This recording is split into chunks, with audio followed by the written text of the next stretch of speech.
بسم اللہ الرحمن الرحیم۔ جو بچے ہیں سنگ سمیٹ لو کے ایپیسوڈ 17 کے ساتھ حاضر ہیں۔ اگر آپ نے ابھی تک ہمارا چینل سبسکرائب نہیں کیا تو ہمارا چینل سبسکرائب کریں اور بیل آئیکن کو آن کر لیں تاکہ آنے والی تمام نوٹیفیکیشن آپ کو ملتی رہیں۔ وہ ایک کلائنٹ کے ساتھ لنچ کر کے باہر نکلا تھا۔ آفیشل نوعیت کے اس لنچ میں پروفیشنل گفتگو ہو رہی تھی۔ کلائنٹ سے خوش اخلاقی سے مسافہ کر کے وہ اپنی گاڑی کی طرف بڑھ رہا تھا۔ کئی طرح کے دفتری کاموں میں اس کا ذہن الجھا ہوا تھا۔ ابھی آفس پہنچتے ہی اسے ایک میٹنگ اٹینڈ کرنی تھی، پھر اپنی سیکرٹری سے ایک اہم کانٹریکٹ ٹائپ کروانا تھا۔ ایک دوسری کمپنی کے ان کی کمپنی کے ساتھ مارجر کا معاہدہ تھا جسے وہ ڈرافٹ کر کے اپنی میز پر چھوڑ آیا تھا۔ ان تمام آفیشل باتوں کو سوچتے ہوئے گاڑی کا دروازہ کھول رہا تھا جب اس کے نزدیک سے سرخی مائل براؤن بالوں والی ایک لڑکی گزری۔ لیزا بے اختیار اس کے لبوں سے مدھم آواز میں نکلا تھا۔ لڑکی اس کے نزدیک سے بہت تیزی سے گزرتی ہوئی گئی تھی۔ وہ ٹھیک سے اس کا چہرہ نہیں دیکھ سکا تھا مگر وہ لیزا ہی تھی۔ وہ جانتا تھا وہ لیزا۔ اس کے بعد سرخی مائل براؤن تھے، سلکی تھے۔ وہ لیزا تھی۔ وہ دوحہ میں کیا کر رہی ہے یہ بعد میں اس سے پوچھے گا، پہلے اس سے مل تو لے۔ لیزا اس نے اسے پکارا مگر تب تک وہ لڑکی بہت تیزی سے سامنے نظر آتے شاپنگ مال میں داخل ہو چکی تھی۔ اس نے اس کی پکار نہیں سنی تھی۔ وہ بے ساختہ اس کے پیچھے آیا تھا۔ وہ شاپنگ مال کے اندر داخل ہوا تو ایک black colour capri pant red colour کے اسٹائلش ٹاپ کے ساتھ پہنے وہ اسے ایکسیلیٹر پر اوپر جاتی نظر آئی۔ اتنی دور سے چلا کر آواز دینا مناسب نہیں تھا۔ وہ تقریباً بھاگتا ہوا ایکسیلیٹر پر چڑھا تھا۔ وہ مال کی پہلی منزل پر اترا تو وہ اسے سامنے ایک زنانہ ملبوسات کی شاپ میں داخل ہوتی نظر آئی۔ اس نے اپنے قدموں کی رفتار انتہائی تیز کر دی تھی۔ ہائی لیز وہ نیل پالش سے سجے اپنے خوبصورت ہاتھوں سے ہینگر میں لٹکے مختلف ملبوسات کو آگے پیچھے کر کے دیکھ رہی تھی۔ جب اس کے قریب پہنچ کر وہ بولا، وہ لڑکی حیرت سے سر اٹھا کر دیکھا۔ آپ نے مجھ سے کچھ کہا؟ وہ انگریزی میں بولی۔ اس پر شدید ترین مایوسی اور پھر شرمندگی کا حملہ ہوا۔ وہ تو کوئی اور تھی۔ آئی ایم سوری، میں آپ کو کوئی اور سمجھا تھا۔ I am extremely sorry, it's okay. وہ اخلاقاً ہلکا سا مسکرائی تھی جیسے اس کی غلط فہمی سمجھ گئی ہو۔ وہ اسے دیکھتا ہوا اس کے پاس سے ہٹ گیا تھا۔ وہ یورپین تھی یا شاید اسپینش یا پھر اٹالین، بہت اسٹائلش انداز میں تیار تھی۔ اس کے شانوں تک آتے سلکی سرخی مائل براؤن کلر کے ہی تھے۔ وہ سرخی مائل براؤن بالوں کو دیکھ کر اس کے پیچھے چلا آیا تھا۔ کیا ہر یورپین لڑکی اس کے سلکی بال شانوں تک آتے ہوں گے، سرخی مائل براؤن کلر کے ہوں گے اور اس کے پیچھے یوں ہی دوڑا دوڑا پہنچے گا؟ اپنی حماقت پر اسے غصہ آیا تھا۔ وہ ایک انتہائی احمقانہ اور بچکانہ حرکت تھی۔ وہ شاپنگ مال سے واپس نکل آیا تھا مگر وہ لیزا کیوں نہیں تھی؟ وہ گاڑی میں بیٹھ رہا تھا۔ چاؤ سینیور سکندر اس کے نزدیک سے آواز آئی۔ وہ بے اختیار گھوما۔ لیزا وہاں کوئی بھی نہیں تھا۔ وہ پچھلے کافی دنوں اس کی باتوں، اس کی یادوں کے ساتھ بہت خوش تھا مگر آج اس سرخی مائل بالوں والی یورپین لڑکیوں کو دیکھ کر وہ بہت بے چین اور بے قرار ہو گیا تھا۔ وہ لیزا کیوں نہیں تھی؟ وہ کوئی اور کیوں تھی؟ وہ لیزا بھی تو ہو سکتی تھی۔ جب لیزا محمود روم، لندن، فلورنس ہر جگہ گھوم پھر سکتی ہے تو دوحہ بھی آ سکتی تھی۔ وہ لیزا کیوں نہیں تھی؟ لیزا محمود دوحہ کیوں نہیں آئی تھی؟ وہ بجھے دل سے فلورنس جانے کی تیاری کر رہی تھی۔ فلورنس میں اپنی 4 روزہ ایگزیبیشن کے بعد اسے لندن واپس چلے جانا تھا۔ اس کی چھٹیاں ختم ہو جانی تھی، پھر لندن میں واپس اس کی روٹین لائف شروع ہو جانی تھی۔ کالج، فلیٹ، پینٹنگ، مصروف زندگی، ٹف شیڈیول۔ نینی اس کے واپس جانے پر ہمیشہ کی طرح بہت دل گرفتہ تھی۔ چھٹیوں کے آغاز پر جب وہ یہاں آتی تھی تو کھل جاتی تھی۔ جیسے جیسے اس کی واپسی کے دن قریب آتے جاتے وہ چپ چپ سی رہنے لگتی تھی۔ حالانکہ لندن جا کر بھی وہ ان سے فون پر روزانہ ہی نہیں تو ایک آدھ دن چھوڑ کر تو بات کرتی ہی تھی مگر وہ اسے پھر بھی یہاں مس کرتی تھی۔ وہ پیکنگ میں اس کی مدد کر رہی تھی۔ لندن جا کر اپنا خیال رکھنا لیزا۔ اس کا سامان رکھتے رکھتے وہ اس سے بولی تھی۔ میں اپنا خیال رکھوں گی نانی، اس نے مسکرا کر انہیں یقین دلایا۔ وہ جانتی تھی نانی سے یہ سمجھانا چاہتی ہیں کہ اس سکندر کو بھلا کر زندگی کو نئے سرے سے شروع کرے۔ گرما کی تعطیلات میں ملے اس پردیسی اور اجنبی کو پردیسی اور اجنبی ہی سمجھ کر بھلا دے۔ کاش بھلا دینا اتنا آسان ہوا کرتا۔ میں اوپر سے اپنا سامان لے آؤں؟ مسکرا کر نینی اپنے بہت مضبوط ہونے کا یقین دلاتی ہوئے کمرے سے نکلی تھی۔ لیونگ روم میں رکھے فون کی گھنٹی بجی تھی۔ اس نے کال ریسیو کی۔ وہ سیم تھی۔ کیسی ہو؟ میں ٹھیک ہوں، تم اپنا سناؤ، کیا تم فلورنس آ رہی ہو؟ بہن کی آواز سن کر دل خوش ہوا تھا۔ وہ مسکرائی تھی۔ لیز، میرا پورا ارادہ تھا فلورنس آنے کا مگر ہاشم کی کزن کی بیٹی کی شادی ہو رہی ہے دبئی میں۔ میں ہاشم کے ساتھ وہ شادی اٹینڈ کرنے دبئی جا رہی ہوں۔ حالانکہ میں نے 3 مہینوں سے ہاشم سے کہہ رکھا تھا کہ میں نے اگست میں اٹلی جانا ہے۔ لڑکا لیز کا سولو شو ہے، وہ بھی فلورنس میں اس وقت۔ ہاں چلی جانا ہوتا رہتا تھا اور اب جب میں نے تمہارے پاس آنے کا سارا پروگرام بنا چکی تھی تو آرڈر دیا گیا کہ میرے خاندان کی بہت قریبی اور اہم شادی ہے، ہمیں دبئی جانا ہے۔ سیدھا سیدھا حکم سنا دیا گیا۔ میں کیا چاہتی ہوں، میری کیا مرضی ہے وہ تو ہم ہیں ہی نا۔ لذا میں تم سے سچ کہتی ہوں، زندگی میں کبھی بھول کر بھی پاکستانی مرد سے شادی مت کرنا۔ یہ بیوی کو ڈیگریڈ کرنے کا کوئی موقع ہاتھ سے جانے نہیں دیتے۔ میں اپنی بہن کے پاس اتنی خوش جانے کی کیوں تیاری کر رہی ہوں؟ میری ذرا سی خوشی برداشت نہیں ہوئی ہاشم سے۔ صرف مجھے تمہارے پاس جانے سے روکنے کے لیے دبئی جانے کا پروگرام آنر فانر بنا لیا گیا۔ سیم کا غصے سے بھرا لہجہ دکھ لیے ہوئے تھا۔ وہ اس کے پاس نہ آ سکنے کی بہت محسوس کر رہی تھی۔ سیم کا جب بھی زیادہ دل بھرا ہوتا تب ہی وہ ہاشم کے خلاف بول دیا کرتی تھی، ورنہ زیادہ تر تو وہ اس کے ساتھ اپنے بہت خوش ہونے کے جھوٹ ہی بولا کرتی تھی۔ ہاشم اسد لیزا کو ذرا بھی پسند نہیں تھا۔ وہ آج تک اس سے کبھی نہیں ملی تھی۔ بہن کی زندگی برباد کرنے والے شخص سے وہ ملنا چاہتی بھی نہیں تھی۔ کوئی بات نہیں سیم، تم آؤ یا نہ آؤ اس سے کیا فرق پڑتا ہے؟ سب سے بڑی بات تو تمہاری دعائیں ہیں اور وہ میں جانتی ہوں ہمیشہ میرے ساتھ ہیں۔ اس کا دل سیم کے اوپر ہونے والے اس جبر پر بہت دکھا تھا، مگر وہ بظاہر مسکرا کر بولی تھی جیسے بھی ہوئی تھی اب سیم کی شادی ہو چکی تھی۔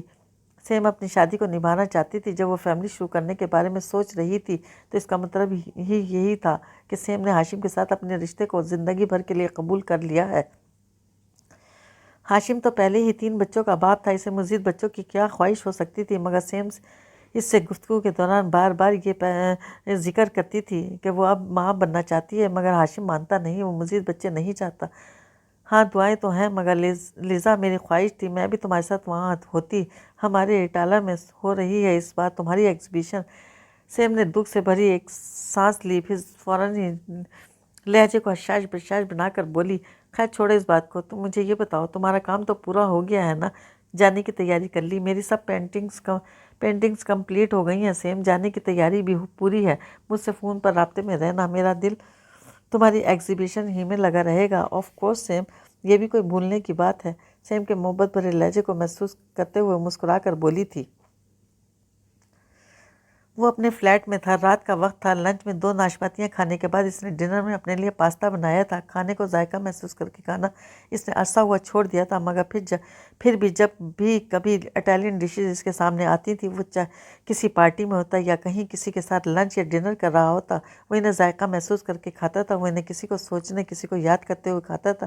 کوئی تھا جسے اپنی اٹلی کی ہر شے سے پیار تھا، وہ اس کی پیار کو یاد کر کے اٹالین فوڈ کھاتا تھا۔ وہ اگر گروسری کے لیے گیا تھا وہ تو گروسری سٹور پر خوب ڈھونڈ کر اور چھانٹ پھٹک کر اس نے اپنے لیے اٹالین چیز خریدی تھی۔ زیتون بھی اسپین سے امپورٹ کیے ہوئے نہیں بلکہ اٹلی سے امپورٹ خرید کر لایا تھا۔ اٹالین پنیر اور زیتون شامل کر کے اس نے اپنے لیے پاستا تیار کیا تھا۔